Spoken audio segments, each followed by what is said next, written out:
Hello बच्चों, चलिए आज एक कहानी सुनते हैं। बूढ़ी औरत की कहानी। बीरबल अकबर के दरबार के 9 रत्नों से एक थे। बड़ी से बड़ी मुश्किल के चुटकियों में सुलझाने उसके बाएं हाथ का खेल था। एक दिन एक बूढ़ी औरत बीरबल के पास आकर बोली, हुजूर, मैं अपने बेटे से मिलने उसके गांव गई थी। जाने समय मैंने अपने सारे गहने अपने ही गांव के न्यायाधीश के पास रखा दिया था। अब जब वापस आकर मैंने उससे अपने गहने लौटाने को कहा तो वो मुझे ही झूठा कह रहा है। वही मेरी सारी जमा पूंजी थी, उनके अलावा मेरे पास कुछ भी नहीं है। यह सुनकर बीरबल ने बूढ़ी औरत से उस न्यायाधीश का नाम और पता पूछा और उसे अगले दिन आने को कहा। उसके जाने के बाद बीरबल ने उस बड़ी शान न्यायाधीश को नाम एक पत्र लिखा और उस पर अपनी मुहर लगाकर उस पत्र को एक नौकर के हाथ उस न्यायाधीश के पास भेजवा दिया। अगले दिन जब वो बूढ़ी औरत दरबार बीरबल के पास आए तो उसने उस औरत से कहा कि वो उस न्यायाधीश के पास जाकर उससे दरबार अपनी गहने लौटाने की मांग करे। इस पर वो औरत निराश होकर बोली, हुजूर,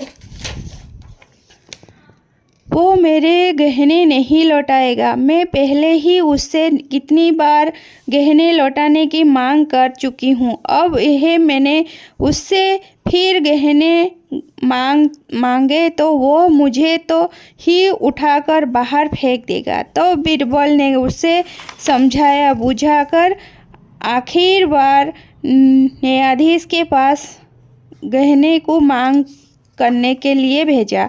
बीरबल के बहुत कहने पर वो बड़बड़ाते हुई वहाँ से चली गई।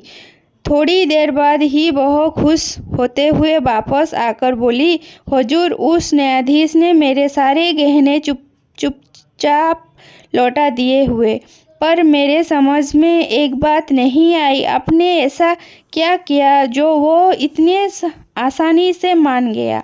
उसके इस प्रश्न के उत्तर में बीरबल मंद मुस्कुराने लगे।